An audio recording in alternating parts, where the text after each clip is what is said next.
Welcome back to Radio Entrepreneurs. I'm Jonathan Freedman alongside Evan Macedo, my co-host for today from Sapers and Wallack. Evan, a pleasure to be at Fenway Park. Yeah, pleasure it is, Jonathan. Holy cow, I never thought I'd be doing a radio show live at Fenway. This is certainly a once-in-a-lifetime treat for me, that's for sure.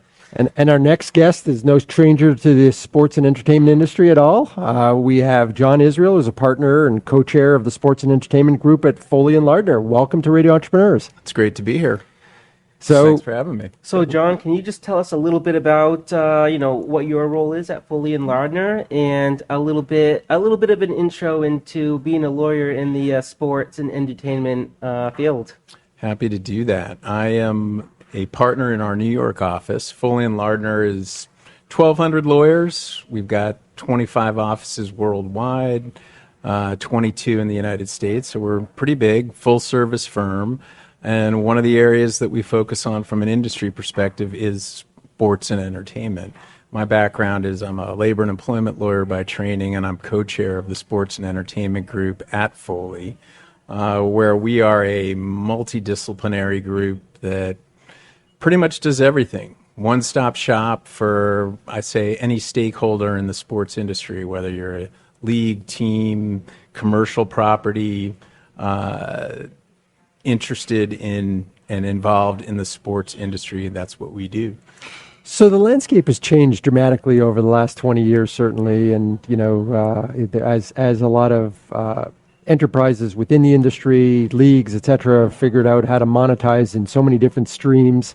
Has that changed for you as an attorney advising your clients in terms of how they go about their day-to-day business? Yeah, look, the sports world has dramatically changed. I spent 8 years at the NBA as an in-house lawyer there, mid-career, and came back to private practice and landed at Foley, where we had a large sports and entertainment group that, as I say, services any aspect of sports, whether it's M&A deals, naming rights, sponsorship, league governance. We consult, outside counsel to teams and leagues, as I said. So we have seen a lot over the years, and things have changed pretty dramatically. We're here today to talk about sports betting at this event tonight, and certainly 10 years ago that wasn't happening. Who would have known that you could place a wager sitting at home on your couch? Well, I can tell you. I mean, look, the leagues themselves all those years ago were, actively not supporting gambling. There was a focus on integrity issues. Of course, there still is, and making sure that the product is, true to the game and the competition. And spent a lot of time on lobbying efforts when states, became interested in maybe trying to get sports betting going in their jurisdictions. And the leagues were, back then not so excited about that. But times have changed, and the world is a different place, but we see it in a lot of different areas, and we can talk a little bit about college sports too. We've seen that dramatically change with commercial opportunities available to student athletes now in ways that no one ever imagined 5 years ago. I guess I got to revise that, because I'm sure there were a lot of people who imagined it. But to see it actually come into existence and then to see it front and center and legitimize it, absolutely, all of it. It's changed a lot of things, not only for the sports industry itself, but for the legal industry and those of us who service the space.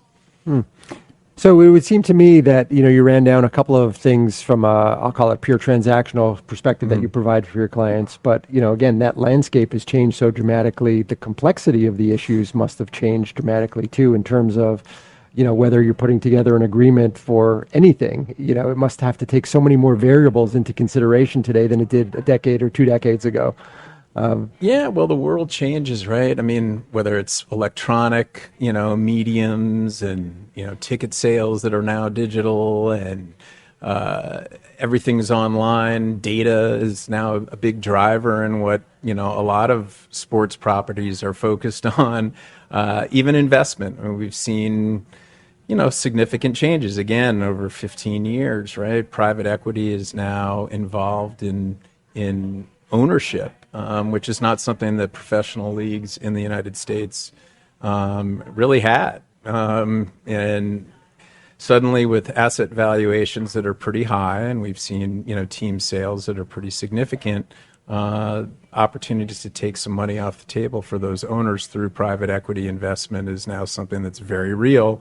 And again, not something that you would see, from an ownership perspective through the leagues, even 5 years ago. At some point, they become too large for anybody else to make the purchase, right? Well, they are special properties, professional sports teams, whether it's here in the United States or overseas, football, soccer teams, and asset valuations have increased dramatically. So those are good investments for those who bought them, and people continue to believe they will, continue to go up. And so, being a minority investor in those properties now is a 1% interest is a lot bigger than it used to be. Let's just put it that way. So, the ability to maybe get out from under those long-term arrangements is probably a welcome opportunity for certain minority owners who don't necessarily control the team and things like that. Have you seen from a pure legal/regulatory perspective a lot of changes? I know there's been some consolidation in certain professional sports at perhaps not at the at the highest levels, but minor leagues, etc.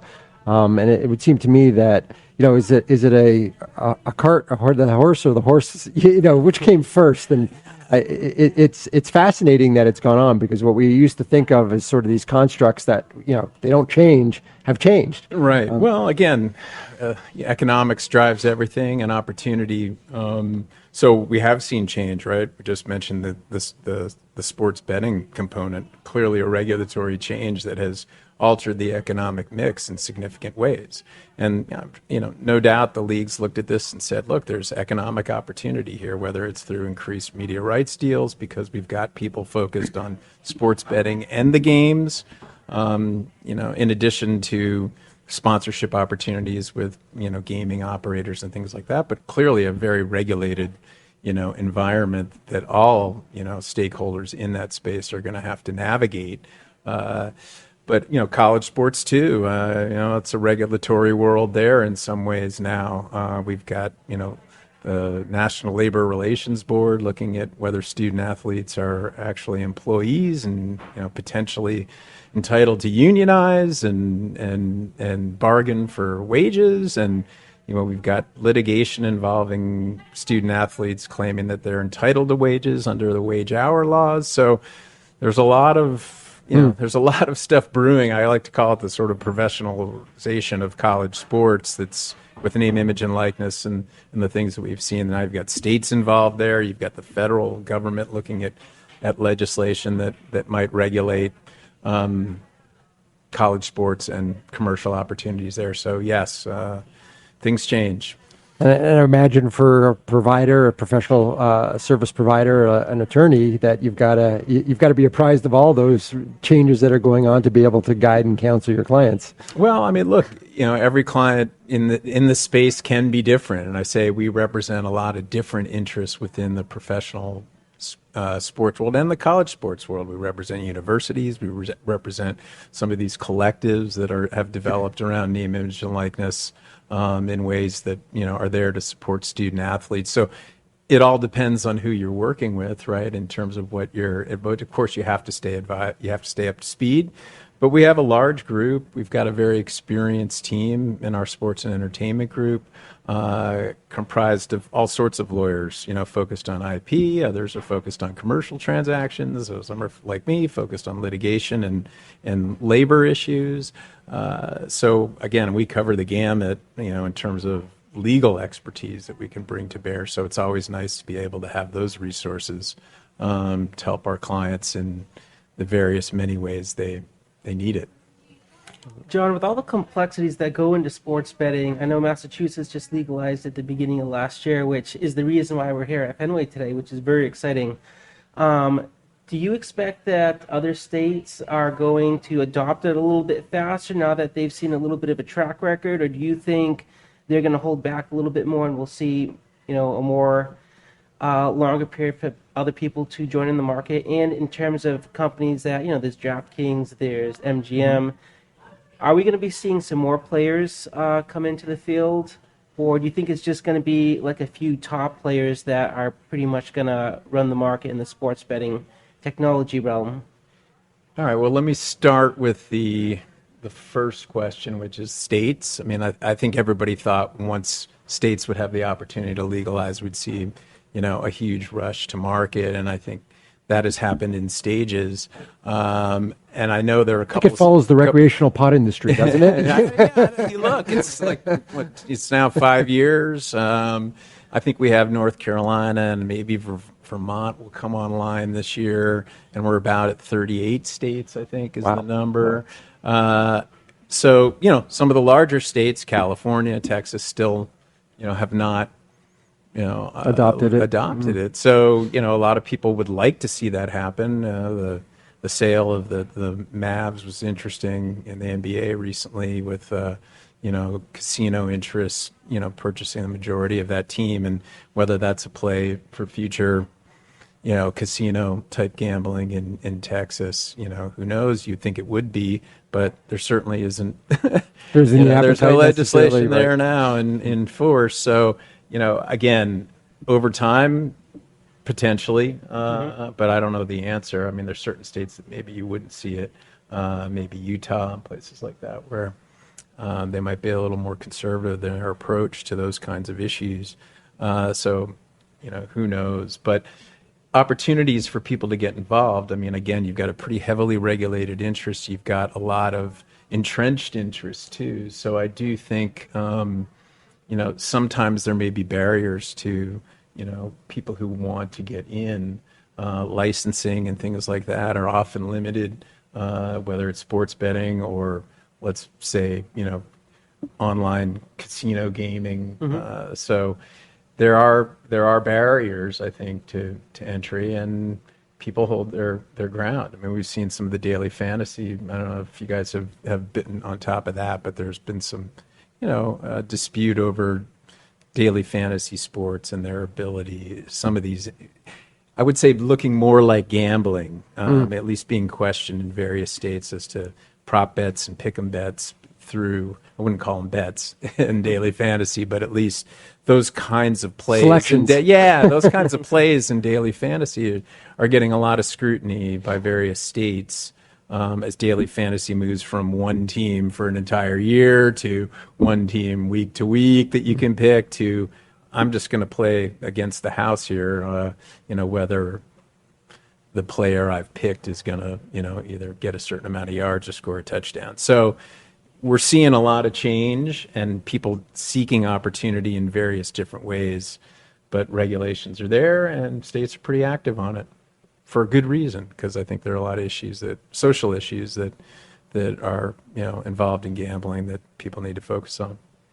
No, it's really fascinating. I mean, as we've, and also you have within the country, you've got, very opposing views, depending on where you are. And so it creates complexity for states to adopt and how the pendulum swings from one administration to another. Yep. Which, but I think by and large in these regards, once you let the proverbial, cat out, it's very difficult to get it back in the bag. And so I think we're seeing the national, the state trends that are happening. I'm surprised to hear it's in 38 states today. Yep. But that's really incredible. It's go back 20 years and like you Yeah. said, who would have ever thought? Yeah, you make a good point. I mean, like with college sports too. I mean, we've got the NLRB focused on this now, but if there's a change in administration and maybe it's a Republican president, that issue may disappear just from a political standpoint, because the enforcement mechanisms and rules that the NLRB pushes can often change with the political winds. So you're right, and Congress too could change, and maybe there's federal legislation around the corner for college sports and college student athletes that will have an impact. But that remains to be seen. I don't expect that to happen anytime soon. That's for sure. It's fascinating because you think about it in the context of the parent league, if you will. Everyone thinks, well, the MLB. Well, it's a relatively small number of people operating. It's big business, obviously, but there's a lot of leagues that function below it. Basketball in the NBA as well. There's leagues, D League, etc. There's so the collegiate landscape is not one size fits all. We've got D1, and then we've got a lot of other things. So it sort of opens up this Pandora's box of like, do we treat them all the same, or they, So I could certainly see it being very challenging. It is very hard to find sort of uniform concepts that can cover the full landscape of universities and schools and the kinds of sports that they're dealing with. I mean, you've got your bigger schools and driven a lot by the money that's available, media rights deals, and just watching the Pac-12 disappear overnight was, amazing. Pretty interesting, amazing occurrence without much ado. Right. Just happened. So really interesting times, as I say, in college sports. And, talk to me a year from now and, who knows what it'll be. And people often say, hey, what's going to look like 5 years from now? If you had that crystal ball, you'd be able to wager some money. But, for now, without legislation that sort of unifies everything and the NCAA unable to, really enforce some of its rules, it's really hard to know because money's driving it and pushing people in a certain direction, and the litigation and courts, process seem to be the two ways that are going to define which way we go at the moment until somebody decides to step in. I mean, we didn't get into the entire discussion. We're running out of time, but around gender equality and what happened in a number of sports where women's teams push for say equal pay and Olympic team sports and things of that nature. So it's fascinating how that whole landscape has just become complicated. Yeah, well, sports are they're a big part of our society, right? Kids are playing in youth teams, and communities are focused on that. You can start from very early on, though. At least in the United States, it's a big focus, and obviously the entertainment value and is big, and so the social issues I think sort of follow. Wonderful. Follow the sport. John Israel, partner and co-chair of Sports and Entertainment Group at Foley Lardner. Pleasure having you on Radio Entrepreneurs. It's great to be here. Thank you so much. If our listeners want to reach out and find out more about your firm or the various services that you provide, best way to get in touch with you or go to the website for the firm? Yeah, the website is Foley.com. You can certainly learn more about the Sports and Entertainment Group and the firm itself at Foley.com. And I'm on LinkedIn, and I'm certainly on Foley.com as well. So if you want to reach out, please do. Excellent. My co-host, Evan Macedo, Sapers and Wallack. It's been a real pleasure today, and you're batting in the cleanup spot here, and tying it all up for us. Well, so I'm really glad I could finish the day out for you guys. Rounding third base, heading to home. I'm happy to celebrate the end with you guys. Excellent. Well, we'll be right back with another segment on Radio Entrepreneurs.